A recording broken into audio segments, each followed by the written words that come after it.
আসসালামু আলাইকুম রহমতুল্লাহি অবরকাতুহু। সম্মানিত দর্শক, বিএনপি রাজনীতির যে টার্নিং পয়েন্ট, এটি সম্ভবত আগামী জুন মাসের মধ্যে একটা সেটেলমেন্টের দিকে যাচ্ছে। একেবারে সহজ সরল বাংলায় বলি, যদি জুন জুলাই আগস্ট এই ৩টি মাস বিএনপি টিকে থাকতে পারে, তাহলে বাকি যে সময়টি রয়েছে, অর্থাৎ সামনের যে দিনগুলো, এটা তাদের জন্য অনেকটা নিরাপদ হবে। আর যদি জুন জুলাই আগস্ট এই সময়টি সরকার পার করতে না পারে, সরকার যদি ভুল করে, তাহলে সেই ভুল সামাল দেওয়া তাদের জন্য খুব কঠিন হয়ে পড়বে। রাজনীতির একটা মূল ব্যাপার হলো যে সিংহাসন এমন একটা ব্যাপার, ওখানে বসার পরে প্রায় সবাই একই ভুল করে, আর যারা ভালো করার তারা প্রায় সবাই একই ভালো কাজ করে। আমাদের যে বাংলাদেশে যে সিংহাসনটা এই মুহূর্তে যেটা আছে, এটা তারেক রহমান সাহেব বসুন, জিয়াউর রহমান সাহেব বসুন, খালেদা জিয়া, শেখ হাসিনা, অথবা ধরুন এরশাদ, যারাই বসেন না কেন, কতগুলো সমস্যা, মৌলিক কতগুলো সমস্যা এবং মৌলিক কতগুলো সম্ভাবনা, এগুলো সকলের জন্য সেম। আর এর সঙ্গে যখন প্রাকৃতিক দুর্যোগ আসে, অভাব আসে, অভিযোগ আসে, তখন এগুলো একেবারে রীতিমতো এক একজনের উপর বোঝা হয়ে দেখা দেয়। তারেক রহমান সাহেব যখন ক্ষমতায় এলেন, ঠিক সেই সময়টাতে বাংলাদেশের ডিপ স্টেটের একটা খেলাধুলা চলছিল। তো সেক্ষেত্রে তিনি যে ক্ষমতায় এলেন, নির্বাচিত হলেন, এর পেছনে দিল্লির গ্রিন সিগন্যাল না ওয়াশিংটনের গ্রিন সিগন্যাল, এর পেছনে জনগণের ভোট নাকি ডক্টর মোহাম্মদ ইউনূসের পক্ষপাতিত্ব, এর পেছনে জামাত এবং বিএনপির যে একটা আমি এবং মামুদের সমঝোতা, নাকি সত্যিকার অর্থে একটি সরকারি দল বিরোধী দল জনগণের ভোটে নির্বাচিত হয়ে সংসদ এবং রাষ্ট্র এবং সরকার এর মধ্যে সমন্বয় করছে। এই বিষয়গুলো ভিন্ন মাত্রায় আলোচনা হতে পারে। এর কারণ হলো, কেউ বুকে হাত দিয়ে বলতে পারছে না দৃঢ়তার সঙ্গে যে এটাই সত্য। অর্থাৎ তারেক রহমান সাহেব আমেরিকার গ্রিন সিগন্যালে আসছেন, কেউ বুকে হাত দিয়ে বলতে পারবে না। তিনি দিল্লির গ্রিন সিগন্যালে এসেছেন, সন্দেহ করা হচ্ছে, কিন্তু এটা যে ফ্যাক্ট কেউ বলতে পারছেন না। ফলে কি হলো, যখন কোনো একটা বিষয় নিয়ে ধোঁয়াশা তৈরি হয়, সন্দেহ তৈরি হয়, অবিশ্বাস তৈরি হয়, মানুষ সিদ্ধান্ত নিতে পারে না, তখন কি হয়, সেখানে কাঙ্ক্ষিত ফলাফল আসে না। যার কারণে সরকারের কাজে এখনো পর্যন্ত কোনো গতি আসেনি। গত ১০০ দিনে একজন বলার চেষ্টা করছেন যে down to earth. Down to earth মানে বো করা, মানে মাথা নিচু করে কাউকে কুর্নিশ করা, কিংবা আপনি সেজদা করা, কাউকে সেজদা করা, বিনয়ী হওয়া, এই কথাগুলো আপনি ইংরেজিতে যদি বাগধারা আকারে প্রকাশ করেন, যেমন বাংলা আলালের ঘরে দুলাল, এরকম। তো এরকম যদি আপনি প্রকাশ করেন, তাহলে ডাউন টু আর্থ। অনেকে বলার চেষ্টা করছেন যে গত ১০০ দিনে তারেক রহমান বা সরকারের যদি কোনো সফলতা থাকে, তাহলে ডাউন টু আর্থ, অর্থাৎ তিনি যে সহজ সরল আচরণ করেছেন, বিনয়ী হয়েছেন, অনাড়ম্বর জীবনযাপনের একটা দৃষ্টান্ত স্থাপন করেছেন, ভদ্রতা দেখিয়েছেন, এটাই ওনার অর্জন। এর বাইরে সরকারি কাজকর্মে আসলে তিনি তেমন কিছুই দেখাতে পারেনি, বরং অনেক ক্ষেত্রে অনেক কিছু মুখ থুবড়ে পড়েছে। এই বাস্তবতায় যেটি হলো যে তার বিদেশ সফর, সবাই আশা করেছিল যে তিনি দিল্লিতে যাবেন আগে, সেখানে গিয়ে আওয়ামী লীগের পুনর্বাসন, শেখ হাসিনার সাথে সম্পর্ক, বাংলাদেশে আওয়ামী লীগকে ফিরিয়ে আনা, এই সকল বিষয়ে আলাপ আলোচনা হবে। এর কারণ হলো, যারা মনে করতেন যে দিল্লির গ্রিন সিগন্যালে মূলত তারেক রহমান সাহেব আসছেন, তাদের এক্সপেকটেশন ছিল এরকম। গত ১০০ দিনে যেটা দেখলাম সেটি হলো, দিল্লির সঙ্গে তারেক রহমান সাহেবের কোনো সম্পর্ক তৈরি হয়নি। তারপর দিল্লির সাথে আরো নতুন নতুন কতগুলো সমস্যা তৈরি হয়ে গেছে। আওয়ামী লীগের সঙ্গে বর্তমান সরকারের সমঝোতা তো দূরের কথা, এখন অতীতের যে কোনো সময়ের চাইতে আওয়ামী লীগের সাথে বিএনপির যে দূরত্ব, সম্পর্ক, শত্রুতা, এটি এতটা প্রকার আকার ধারণ করেছে যে আওয়ামী লীগের সঙ্গে লড়াই করার জন্য বিএনপি বন্ধু খুঁজছে, আর বিএনপির যারা প্রতিপক্ষ, তারা আওয়ামী লীগকে দিয়ে বিএনপিকে শান্টিং দেওয়ার জন্য, বিএনপিকে হেনস্থা করার জন্য তারা আওয়ামী লীগের সঙ্গে হাত মেলাচ্ছে। আর প্রেক্ষিতে স্বয়ং তারেক রহমান সাহেব তিনি বলেছেন যে বিতাড়িত শক্তির সঙ্গে অনেকে গোপনে হাত মিলাচ্ছে। বাংলা কথায় তিনি জামাতকে, এনসিপিকে ইন্ডিকেট করেছেন। এর মধ্যে যে কথাটি শোনা যাচ্ছে সেটি হলো তিনি চীন যাবেন। এর আগে তার পররাষ্ট্রমন্ত্রী ঘুরে এসেছেন, তার দলের যারা নেতাকর্মী তারা ঘুরে এসেছেন। আর এই মুহূর্তে সেই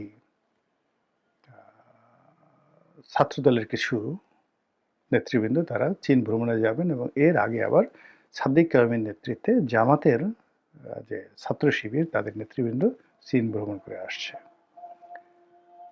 চীন গত ১০০ দিনে সবার সঙ্গে সম্পর্ক রক্ষা করেছে, এমনকি তাদের সঙ্গে দিল্লিতে শেখ হাসিনা এবং বাংলাদেশে যারা আছেন আওয়ামী লীগ নেতৃবৃন্দ তাদের সঙ্গে তাদের সম্পর্ক ওপেন সিক্রেট। জিজ্ঞেস করলে তারা বলবে যে অবশ্যই তাদের সঙ্গে আমার যোগাযোগ আছে এবং থাকবে সেই যোগাযোগ। চীন এইরকম একটা রাষ্ট্র।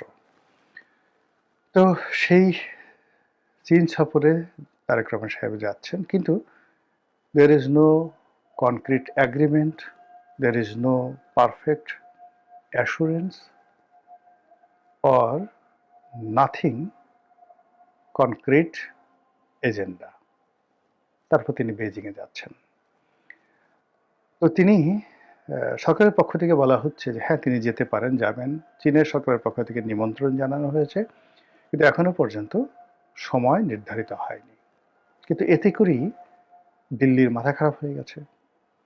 এর কারণ হলো যে অতীতে যখন ২০০১ সনে বিএনপি ক্ষমতায় ছিল তখন চীনের সঙ্গে তাদের একটা কৌশলগত সম্পর্ক তৈরি হয়েছিল এবং বাংলাদেশে ভারতের যে বিচ্ছিন্নতাবাদী গ্রুপ আসামের উলফা এবং অন্যান্য যে বিচ্ছিন্নতাবাদী গ্রুপ তারা বাংলাদেশকে নিজেদের অভয়ারণ্য মনে করত।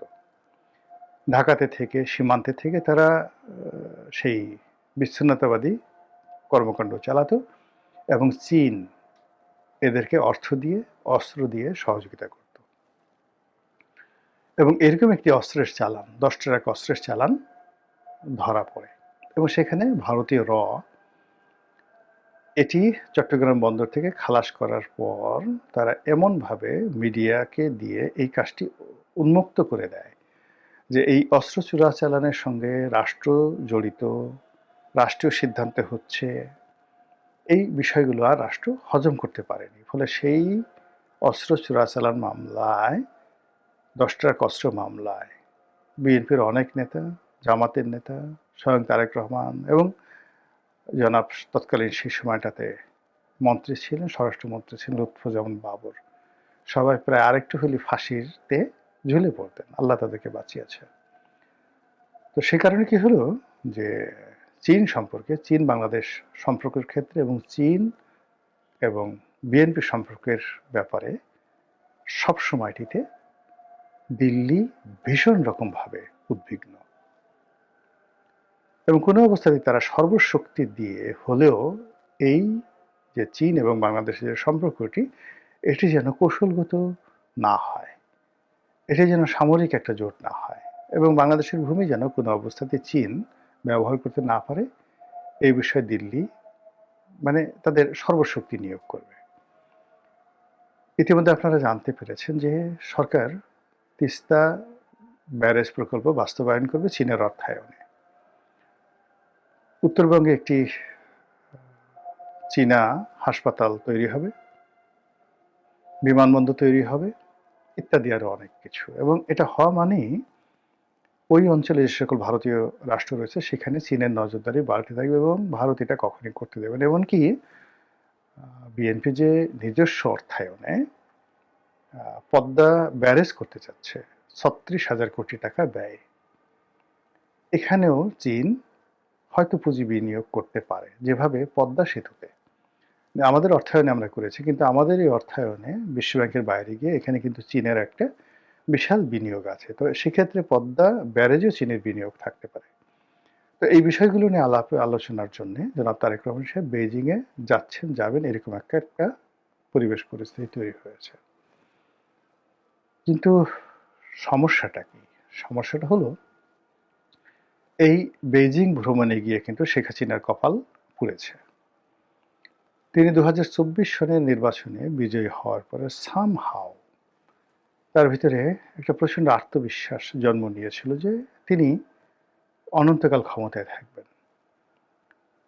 তার আত্মবিশ্বাস জন্ম নিয়েছিল যে তিনি যা ইচ্ছে তাই করতে পারেন। এক হাতে চীন আর এক হাতে ভারত, এটা তিনি হ্যান্ডেল করতে পারেন। কিন্তু টেকনিক্যাল কারণে, বিভিন্ন কারণে তার আশেপাশে ভারতের লোকজন এতটা শক্তিশালী ছিল, কি সেনাবাহিনীতে, কি পুলিশ বাহিনীতে, কি সিভিল সার্ভিসে, শেখ হাসিনা মানে দিল্লির বাইরে যদি এক পা সামনে এগোতেন, অমনি দিল্লির যারা লোকজন আছেন তাকে টেনে হেঁচড়ে একেবারে কলকাতার দিল্লিতে নিয়ে অপমান করিয়ে আনতেন। আপনারা জানেন যে দিল্লিতে মানে শেখ হাসিনার পতনের আগে শেখ হাসিনা একবার কলকাতাতে গেলেন, একবার দিল্লিতে গেলেন নরেন্দ্র মোদীকে দেখা করার জন্য, এবং তাকে যেভাবে এয়ারপোর্টে রীতিমতো অপদস্থ করা হলো। একজন খুবই যাকে বলা হয় অপরিচিত উপমন্ত্রী পর্যায়ের লোক পাঠিয়ে বাংলাদেশের প্রধানমন্ত্রীকে অভ্যর্থনা জানানো হলো। এটা ওই যে দিল্লির যারা বাংলাদেশের দিল্লির দাস বা দাসী ছিল, তারাই এই শেখ হাসিনাকে এই অপমানটা করিয়েছে, যেন সে তার যে অহমিকা বোধ এটা কমে। শেখ হাসিনা এটা থেকে বের হয়ে আসার জন্য সে জো বাইডেন সরকারের সাথে চীনের সঙ্গে সম্পর্ক স্থাপন করার চেষ্টা করেছে, এবং সে যখন বেইজিংয়ে ছুটে গিয়েছিল তখন এই কোটা বিরোধী আন্দোলন বাংলাদেশে প্রবল আকার ধারণ করে। কিন্তু বেইজিং তাকে এই যে তারেক রহমান সাহেবকে যে শর্তগুলো বেইজিং দেবে, ঠিক সেম শর্তগুলো শেখ হাসিনাকে দেওয়া হয়েছিল। শেখ হাসিনা যদি সেটা সঙ্গে সঙ্গে অ্যাকসেপ্ট করে